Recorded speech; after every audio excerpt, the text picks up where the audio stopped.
Abram suas Bíblias em Atos, capítulo 16, versículo 16.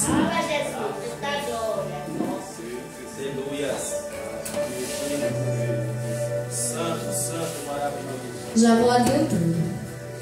Está escrito assim: e aconteceu que, indo nós à oração, nos saiu ao encontro uma jovem que tinha espírito de adivinhação, a qual, adivinhando, dava grande lucro aos seus senhores.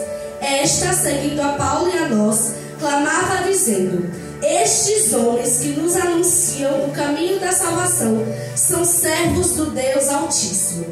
E isto fez ela por muitos dias. Mas Paulo, perturbado, voltou-se e disse ao Espírito: em nome de Jesus Cristo, te mando que saias dela. E na mesma hora saiu.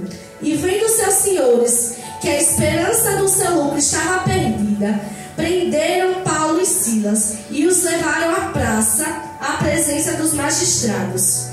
E apresentando-os aos magistrados, disseram: estes homens, sendo judeus, perturbaram a nossa cidade e nos expõem costumes que não nos é lícito receber nem praticar, visto que somos romanos.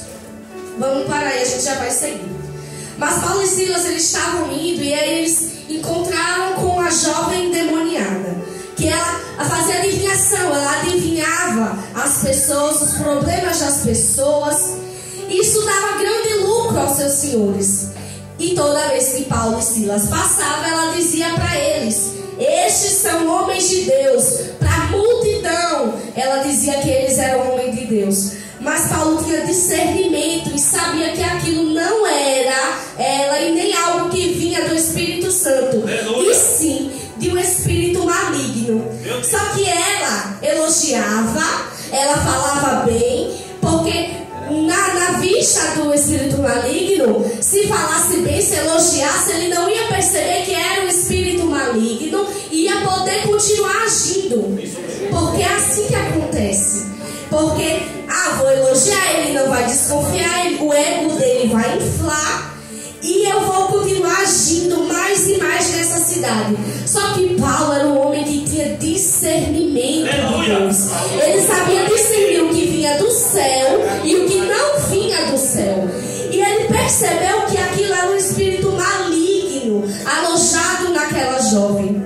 Nisso ele não disse muito, ele não conversou, ele falou: em nome de Jesus Cristo, te mando que saia dela. E na mesma hora ela saiu. Só que por esse motivo, Paulo e Silas foram presos.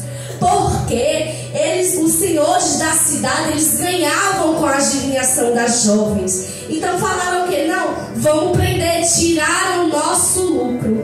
Paulo e Silas foram presos por causa de uma libertação. É muito o que acontece hoje em dia. A gente ora, a gente ajuda, só que quando as pessoas não se agradam, perdem alguma coisa por conta do bem que a gente fez, elas acham ruim e elas nos acusam e elas nos apontam. Se fosse possível até mandar prender, quando não manda. Continuando, vamos lá no 22. E a multidão se levantou unida contra eles, e os magistrados, rasgando-lhes as vestes, mandaram açoitá-los com vara. E havendo-lhes dado muitos açoutes, os lançaram na prisão, mandando ao carcereiro que os guardasse com segurança, o qual, tendo recebido tal ordem, os lançou no cárcere interior e lhes segurou aos pés no tronco. E perto da meia-noite, Paulo e Silas oravam e cantavam hinos a Deus, e os outros presos os escutavam. E de repente sobreveio um tão grande terremoto que os alicerces do cárcere se moveram, e logo se abriram todas as portas e foram soltas as prisões de todos. Aleluia. Paulo e Silas, eles libertaram a menina e foram presos. Só que na prisão eles tinham uma missão ali dentro. Eles tinham uma missão, porque nada acontece por um acaso. Eles libertaram. Deus sabia que eles iam libertar e eles iam serem levados presos. E nisso eles vão para essa prisão e eles começam a orar e a cantar dentro da prisão. Será que a gente hoje em dia cantaria e oraria dentro de uma prisão? Muito difícil. Será que a gente estivesse no lugar de Paulo e Silas, a gente cantava? Porque antes eles tinham feito uma libertação. A primeira coisa que a gente ia falar era: Deus, eu trabalhei para o Senhor, eu libertei, o Senhor me permitiu ir preso, eu não quero mais saber do Senhor, eu não quero mais negócio com o Senhor, eu fiz o que o Senhor me ordenou e mesmo assim eu fui preso. Só que Paulo e Silas, eles fizeram diferente. Eles oraram e eles cantavam porque eles sabiam o Deus que eles serviam. É isso que a gente tem que fazer hoje em dia, no meio da dificuldade, dentro da prisão, chorando, triste. A gente tem que louvar e adorar. Não é pecado chorar, mas é pecado passar a vida inteira chorando, prostrado. A gente tem que adorar. E eles adorando, sobreveio um grande terremoto que os alicerces do cárcere se moveram. Meu Deus. Será que se eles estivessem calados reclamando, o terremoto ia vir?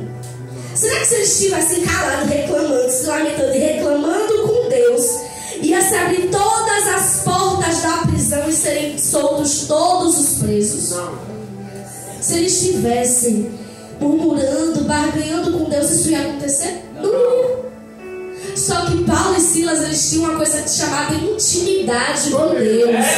Eles sabiam o que podia acontecer se eles descessem, se eles orassem e se eles cantassem. E eles também sabiam que se não acontecesse, Deus ia continuar sendo Deus.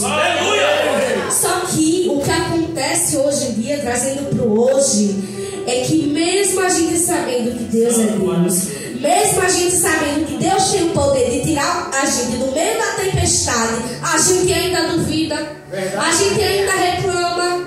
Deus, mas por que eu te adoro tanto, eu te busco tanto, eu trabalho tanto? Mas isso foi preciso. Então foi Deus trabalhando. Isso ia te fazer bem ou ia te fazer mal lá na frente? A gente não sabe. Meu Deus, foi aí. Seguindo no versículo 27 diz assim: e acordando o carcereiro e vendo abertas as portas da prisão, tirou a espada e quis matar-se, cuidando que os presos já tinham fugido, porque a ordem que ele recebeu era para cuidar deles, não deixarem fugir. Só que ele dormiu. A prisão abriu e todos fugiram. Quando ele viu que todos já tinham sido soltos, ele falou: eu vou me matar, porque se eu não me matar, vão me matar. É melhor eu mesmo me matar do que eles me matarem. Nisso, quando ele ia se matar, diz assim no 28, mas Paulo clamou com grande voz, dizendo: não te faça nenhum mal, que todos aqui estamos. E pedindo luz, saltou dentro e, todos trêmulos, se prostrou ante Paulo e Silas. E tirando-os para fora, disse: senhores, que é necessário que eu faça para ser salvo? E eles disseram: crê no Senhor Jesus Cristo e será salvo tu e tua casa. E lhe pregavam a palavra do Senhor e a todos que estavam em sua casa. E tomando-os ele consigo naquela mesma hora da noite, levou-lhe os vargões e logo foi batizado, ele e todos os seus. E levando-os à sua casa, lhe pôs à mesa e alegrou-se de que com toda a sua casa havia crido em Deus. O sentido, o chamado de Paulo e Silas naquele dia que ele foi libertar, porque Deus já sabia que dentro da prisão tinha alguém que precisava deles dois. Precisava ouvir o louvor, precisava ouvir a oração. E Deus trabalhou para que isso acontecesse. Porque lá dentro, não só o carcereiro, como toda a família dele precisavam ser salvos. Então Deus fez que acontecesse. Deus ligou os dois, a libertação de uma endemoniada e a salvação de toda uma família. Só que hoje em dia a gente ia falar: Deus, mas era para o Senhor converter só uma família e o Senhor fez em preso. Era só uma família. Se fosse 50, 100 pessoas, eu entendia, só uma. Por quê? A gente se pergunta por que Deus permitiu que Paulo e Silas fossem presos por conta de uma família. Olha aí, Jesus. Só que para Deus, uma alma tem grande valor. Não importa se fosse só uma pessoa, ia ter o mesmo valor, porque é uma alma. São pessoas que precisavam daquilo.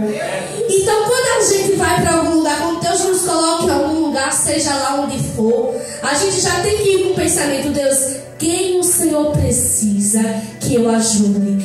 Quem o Senhor precisa que eu mostre a tua palavra, o teu caminho? Porque em todos os lugares, isso eu garanto, em todos os lugares sempre vai ter alguém precisando de ajuda. Qualquer lugar que você pode sair na sua rua, vai ter gente precisando de ajuda, de uma palavra. E Deus vai lhe colocar no lugar, Deus vai lhe colocar naquele ambiente, porque Ele sabe que você é capacitado para isso. Deus sabia que Paulo e Silas, eles iriam adorar ao invés de reclamar. Então eles eram capacitados para estar lá dentro. Então Deus colocou eles dois, porque eles eram capacitados. Então se Deus te coloca em um lugar, te coloca em qualquer ambiente, te mostra qualquer pessoa, tem pessoas que você conhece, quando você vai ver, você fala: meu Deus, como é que eu conheci? É porque Deus está te apresentando o seu próximo propósito. Uma alma é um propósito. Você precisa cuidar. Ah, Deus, mas ela sabe o caminho, ela já conhece a palavra, é entre ela e o Senhor. Não. Se você for cristão, você tem que ajudar, você tem que orar e você tem que interceder pela vida dela. Porque querendo ou não, é uma alma. Seja com... Ai, Deus, mas ela me fez... É a pior pessoa do mundo, mas ainda é uma alma. Mas me fez tanto mal, mas ainda é uma alma. Exerça seu papel de cristão e vá atrás e cuide. Porque se fosse com a gente ia querer que cuidassem de nós. Se a gente tivesse sem força, abatido, caído e cansado, a gente ia querer que viesse alguém cuidar de nós. Então por que a gente não vai? Então por que a gente não faz? Isso é importante lembrar sempre, todos os dias. É importante bater na tecla. Quanto mais almas para o céu a gente levar, melhor. Deus, mas eu tenho vergonha de falar, eu tenho vergonha de apresentar. E essa tem vergonha? Saiba que é uma alma que você pode levar para morar com Deus. Saiba que é uma pessoa que você pode ajudar ela, sendo que ela estava pensando em suicídio. Saiba que é uma pessoa que você pode abraçar, sendo que ela estava precisando de um abraço e você não fez por conta da sua vergonha. Você tem que se rebaixar para Deus poder crescer e lhe usar. Porque a pessoa às vezes está caída, está cansada, e a primeira coisa que você faz é apontar. Deus, mas aquela pessoa tinha tudo dentro da igreja. Aí ela pegou, sai e fala e vai para casa de alguém falar. Não, é ajudar. Seja qual amigo para quem precisa. Quando você precisou, eu tenho certeza que tinha alguém de joelhos por você. E se não tinha, Deus estava intercedendo por você. Então vá. Se Deus me colocou, é porque Deus sabe que você tem capacidade. Se você tem um sonho, é porque Deus sabe. Se Deus colocou no seu coração, é porque Deus vai lhe capacitar para cumprir. Só precisa esperar. Espera. Não foi assim que Paulo e Silas, no mesmo momento que eles entraram ali, o carcereiro já falou, ele se converteu rápido. Não. Primeiro passou a noite eles orando, louvando. O carcereiro acordou, tentou se matar. Demorou, mas aconteceu. E é isso que acontece, demora. Mas uma hora Deus vai chegar. Deus vai salvar. Nada fica por escondido, não. Nada fica. Deus não perde nenhuma alma dele. Se você foi chamado, consagrado, separado, você pode rodar o mundo, Deus vai lhe pegar. Deus ou vem pelo amor, ou você vem pela dor. Venha pelo amor. E seja uma ponte pessoas venham pelo amor. Porque se você for uma ponte, pessoas podem vir pelo amor sem precisar passar pela dor. Mas você vê, você sabe que tem alguém precisando da sua oração. A gente sempre sabe, sempre tem alguém que a gente sabe que precisa. Só que a gente se faz de cego. A gente se faz de despercebido. A gente finge que não percebeu, que é para não fazer. E aí a gente acha que fingindo que não percebeu, Deus vai achar que a gente não percebeu. Você está enganado. Deus sabe que você percebeu porque foi Ele que lhe mostrou. Então use, salve, abraça as pessoas e entenda os propósitos de Deus. Porque em toda a situação Deus tem um propósito. Mesmo na pior dor, mesmo no seu pior choro. Foi um dia que você chorou assim, Deus, eu nunca chorei um choro tão doído como esse. Mas vai ter um propósito. Pode demorar 100 anos. Aleluia. Mas alguém uma hora vai dizer, aquela pessoa passou pelaquela dor, mas hoje em dia ela está me ajudando. O testemunho dela me ajudou. O testemunho dela me ajudou a continuar crendo que o milagre vai acontecer na minha vida também. Entenda que pode demorar. Você pode não estar entendendo agora, mas mais pra frente você vai entender. Pode demorar, mas você vai entender. Acalma, Deus, mas eu já estou nessa aflição há 10 anos, há 15, há 20. Se acalme, espere mais um pouquinho. Você já não ficou 20 anos? Fique mais 20. Se acalme. Nada aconteceu na Bíblia, nada aconteceu assim, ó, rapidão não. Nenhuma promessa foi cumprida em 5 segundos, não. Nenhuma promessa foi cumprida. Sara recebeu a promessa, mas demorou muito, demorou anos para Sara gerar. Noé recebeu a promessa de Deus de que faça uma arca, mas demorou muito para o dilúvio chegar. E é assim que as coisas acontecem. Demora, é demorado, mas chega. E quanto mais você fique na posição, aguarde. Eu creio assim. Aguarde sem reclamar, aguarde sem murmurar, aguarde louvando, cantando. Mas aguarde.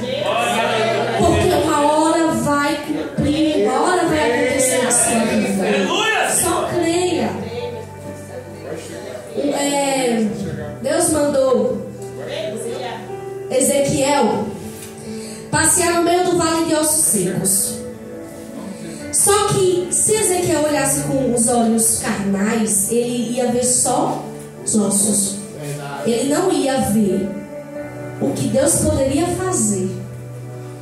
Quando eu li isso, faz muito tempo, me veio agora na mente. Quando eu li essa passagem, eu falei, Deus, se fosse eu, primeiro eu ia lhe perguntar tudo para depois eu ir, porque eu sou curiosa. Só que Deus não deu nem a opção de Ezequiel perguntar, Deus só levou. Era um deserto de ossos, de vale de ossos secos. E ali Deus falou para Ezequiel, passei entre os vales de ossos secos. Nessa hora, fazendo devocional na minha mente, Deus, o Senhor fez Ezequiel passear, não foi? No meio dos ossos, no meio da situação. Ezequiel não chegou lá e Deus fez os ossos reviver, não. Aí eu pensando, aí veio na minha mente, porque antes de eu fazer o milagre, eu tenho que lhe mostrar. Você tem que perceber como é que está a situação, para quando acontecer, você não esquecer do que eu lhe tirei. Porque depois de Ezequiel ter passeado no meio do vale de ossos secos, ele já tinha percebido a situação que estava. Se fosse a gente ia dizer, daqui não sai nada, só se o vento bater e balançar, mas só. Então Deus fez Ezequiel passear, e aí depois Deus soprou vida nos ossos. E é isso que acontece. Primeiro Deus lhe faz andar um pouquinho no meio do vale de ossos secos, andar um pouquinho nessa situação que você está passando, passar um pouquinho, caminhar um pouquinho, chorar um pouquinho, sofrer um pouquinho, para quando ele fazer o milagre, você lembrar da onde Deus lhe tirou. Porque se Ezequiel tivesse acabado de chegar no vale de ossos secos, tivesse posto o pé e Deus tivesse feito o milagre, ele não ia lembrar a situação ruim que estava. Então Deus fez caminhar para lembrar de onde você saiu, para você lembrar o que eu fiz na sua vida. Então você está chorando, está sofrendo, está perguntando por quê, meu Deus, se acalme. Que isso é para você ver. E quando Deus fazer, você vai poder falar a todo mundo: Deus me tirou de tal situação. Deus me tirou do sofrimento, da angústia. Deus me transformou, Deus me salvou. Não tinha jeito, mas Deus criou vida onde não tinha. E é o que acontece. Quando Jesus veio salvar Lázaro, ele não veio no mesmo momento que Marta e Maria chamaram. Ele veio 4 dias depois. Marta e Maria choraram os 4 dias, sofreram os 4 dias. Todo mundo vem do sofrimento dela os 4 dias. E depois Jesus veio e ressuscitou. Vocês acham que Marta e Maria esqueceu a dor que ela passou? Não. Ela não esqueceu do sofrimento, do choro. Não. Mas depois ela viu Lázaro ressuscitado. Aleluia. Todo mundo pode dizer certo que Deus fez um milagre. Porque Marta e Maria choraram os 4 dias. Foi tempo suficiente para até gente de outra cidade, eu tenho certeza, ter ficado sabendo. Lázaro morreu. E olha, aí já fala assim, e olha que o amigo dele fazia milagre e não veio salvar. Porque é assim que acontece. E olha que o Deus que ele servia fazia milagre e não veio salvar. Ele podia ter vindo salvar, não ter permitido morrer, mas ele quis esperar. Porque depois de 4 dias Jesus chegou e o milagre foi maior. Se Jesus tivesse salvado Lázaro apenas da doença, um milagre ia ser igual a Jesus salvar Lázaro da morte, ressuscitar Lázaro? Não ia. Óbvio, ia ser um impacto. Não, Lázaro estava quase morrendo, Jesus curou. Mas olha o impacto, Lázaro estava morto e Jesus ressuscitou. Porque assim que acontece, Deus faz um milagre.